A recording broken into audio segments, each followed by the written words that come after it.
Bonjour à tous, c'est Jérémy, bienvenue dans ce nouveau podcast sur la chaîne Enseigne le FLE en ligne. Aujourd'hui, on va parler de la bonne attitude à avoir, à adopter lorsqu'on enseigne le FLE en ligne.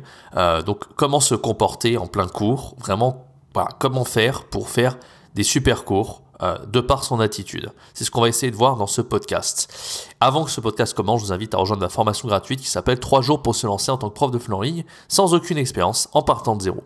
Donc si voilà, vous n'avez pas d'expérience, que ce soit en présentiel ou même que vous n'avez pas du tout de diplôme de FLE, moi je vous accompagne pour vous lancer à partir de zéro dans un environnement 100% numérique. Je lis conseils, astuces, méthodes, un plan d'action. Ce programme est sur 3 jours, il est 100% gratuit. N'hésitez pas à le rejoindre, c'est le tout premier lien dans la description. Alors, quelle est la bonne attitude à développer pour être un super prof de FLE? On dit, alors moi, si vous voulez tout savoir, je suis tombé sur mes vieux cours que j'avais enregistrés quand j'ai commencé le FLE en ligne, donc c'était en début 2020, donc ça va faire presque 2 ans maintenant que j'enseigne le FLE en ligne. Et tout premier cours de FLE, c'était des cours en groupe, parce que j'enseigne dans une école à Montpellier. Donc début 2020, je faisais mes tout premiers cours Zoom, j'avais jamais fait de cours sur Zoom avant. Et là, j'ai eu l'occasion, en fait, il n'y a pas longtemps, de revoir un peu ce que j'avais fait quand je faisais mes cours en 2020. Il y a 2 choses qui m'ont marqué. Déjà, je revenais de Chine, j'avais travaillé à l'Alliance française en Chine pendant 1 an. Donc, j'avais pris l'habitude de me lever à 5 heures du matin pour être en forme, prendre petit déjeuner, routine du matin avec du sport et même préparer les cours. Comme j'étais trop crevé quand je rentrais de l'Alliance française, je les préparais souvent à 5 heures, 4-5 heures du matin. Donc voilà, donc j'avais pris cette habitude-là à l'Alliance française quand j'enseignais là-bas le FLE en Chine. Et quand j'étais revenu, j'avais gardé cette habitude, en fait, de me lever très tôt le matin, vers 5 heures du matin en fait. Donc déjà, il y a un truc qui m'a marqué quand je regardais ces cours de FLE, c'est que je trouvais que j'avais 2 de tension. Et vraiment, genre, c'est pour ça que je ne les partage pas sur la chaîne. Bon, déjà pour le droit à l'image, hein, je ne vais pas partager énormément de cours parce que faut toujours demander l'autorisation aux étudiants, bien sûr. Je ne peux pas partager ça librement sans leur demander leur avis de droit à l'image. Et ça, c'est le premier point. Deuxième point, de toute façon, le cours était... pas dire qu'il était pas bon, le cours. Ça avait une qualité assez similaire à celle que je fais aujourd'hui. Mais c'est l'attitude que j'avais, en fait. J'étais trop de tension. Bon, je maîtrisais pas aussi bien les outils numériques qu'aujourd'hui. Mais surtout, les 2 tensions que j'avais, on voit vraiment que je m'étais levé à 5 heures du matin. Enfin, ça crevait les yeux, quoi. Donc moi, s'il y a déjà un truc qui est important quand on est prof de FLE, c'est vraiment d'être dynamique. Je l'ai vu en fait, quand vraiment vous avez 2 tensions et vous n'êtes pas suffisamment dynamique, alors c'est valable aussi bien en présentiel qu'en ligne. Il faut avoir quand même un côté, on dit pas, enfin je dirais pas non plus être shooté au Red Bull ou boire 3 cafés avant d'avoir son cours, hein. Il y a des profs qui faisaient ça, c'est pas l'idée. Ce que j'entends par dynamique, c'est vraiment avoir de la présence, quoi. Avoir de la présence et occuper l'espace, montrer que vous avez vraiment une personnalité en tant que prof. Donc c'est ça que j'entends par être dynamique.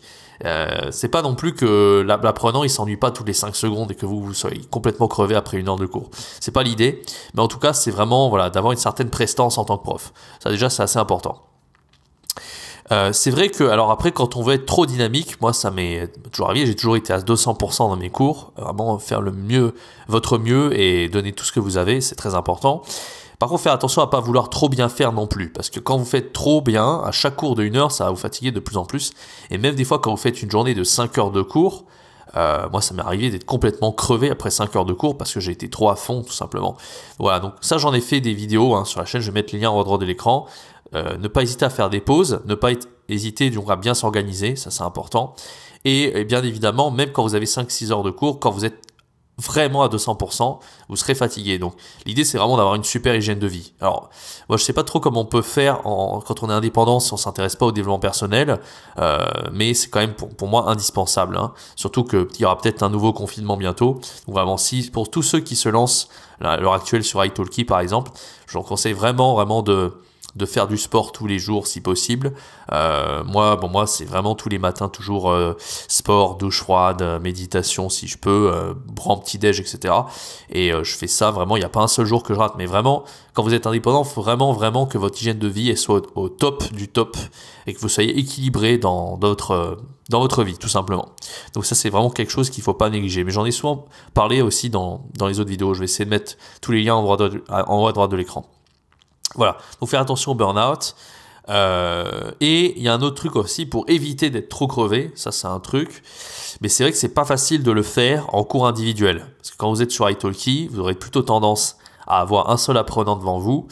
Alors que quand vous faites des cours en groupe, je sens quand je suis retombé sur des cours en groupe que j'avais fait en début 2020, je me rendais compte qu'en fait, même quand j'avais 3 jours de cours, vous imaginez 3 heures d'affilée, quelque part, je tenais le bon bout, ça allait, j'arrivais à tenir le rythme, parce que en fait, on peut mettre les apprenants en petits groupes, les faire parler entre eux pendant que nous, on est passifs. Alors ça peut paraître être ennuyeux comme ça, mais c'est vraiment ça qui fait que vous arrivez à économiser votre énergie en tant que prof et faire des heures. Et en plus, ça apporte une grosse valeur aux étudiants parce qu'ils vont être en activité tout le temps, etc.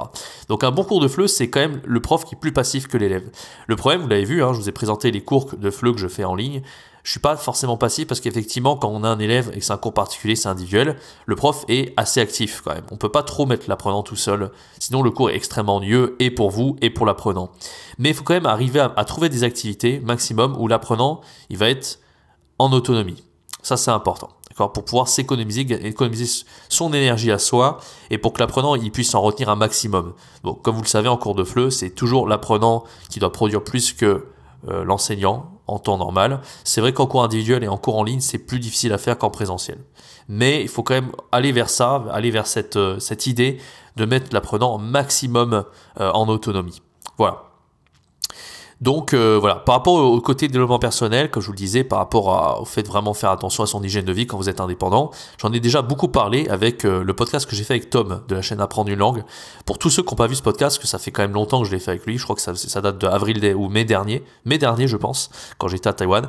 Encore une fois, je mets le lien en haut à droite de l'écran. N'hésitez pas à aller voir cet entretien que j'avais fait avec Tom qui était extrêmement intéressant. On a vraiment couvert tous les aspects de l'enseignement en ligne. C'est peut-être une des meilleures interviews que j'ai jamais faites. Donc vraiment, ne vous privez pas de cette valeur et de ce dont on a parlé. Ça peut vraiment vous être utile. Voilà. Après, pour terminer, donc ce qui est important, c'est savoir s'organiser. Alors moi, c'est ma grosse faiblesse. Parce que bon, je vous l'ai dit, sur tout ce qui est productivité et hygiène de vie, j'ai fait beaucoup d'efforts pendant très très longtemps. Le développement personnel, c'est vraiment un truc que je trouve formidable. Par contre, c'est vrai que sur l'organisation, ça fait partie un peu pas dire de l'hygiène de vie, mais c'est quand même quelque chose de très important quand vous êtes indépendant. Et j'ai un petit peu fait des erreurs à ce niveau-là. Mais voilà, ce que je veux dire, c'est par rapport à ma personnalité, je suis beaucoup un mec dans l'instant présent, etc. Mais je connais pas mal d'outils d'organisation également. J'en avais fait une vidéo, les 5 outils d'organisation pour prof de FLE. On a par exemple l'application qui s'appelle Toggle, T-O-2-G-L. Cette application permet notamment de regarder combien de temps vous allez passer à faire des cours. Donc, par exemple, si vous voyez que vous avez un petit peu dépassé ou un petit peu, bon, en général, quand c'est 1 heure, vous le savez que c'est 1 heure, mais des fois, ça peut arriver, voilà, qu'on commence un petit peu après, un petit peu avant, donc on va peut-être dépasser de 5, 10 minutes, etc. Peut-être qu'on va pas faire de pause.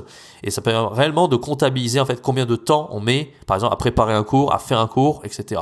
Donc, cette application, elle est bien parce qu'à la fin du mois, vous aurez des graphiques, vous aurez vraiment à savoir qu'est-ce qui va pas en fait dans votre gestion du temps et votre organisation. Donc cette application là est géniale. Après, pour l'organisation de manière générale, je donne plein d'autres outils comme le bullet journal par exemple ou voilà, le dayboard. Enfin, je vais pas tout vous dire, tout est dans cette vidéo également. Je vais la mettre en haut à droite de l'écran. Voilà. Donc voilà, c'était une petite vidéo voilà, sur l'attitude du prof de FLE pour vraiment réussir en tant qu'indépendant. J'espère qu'elle vous a plu. Une petite vidéo sans prétention. N'hésitez pas à me dire dans les commentaires si vous avez aussi des petites astuces, des petites méthodes en tant qu'indépendant, prof de FLE. Je serais ravi de vous lire et puis ça pourra peut-être servir à la communauté. Et moi, je vous donne rendez-vous très bientôt pour une prochaine vidéo, un prochain podcast. C'était Jérémy. Ciao, bye bye.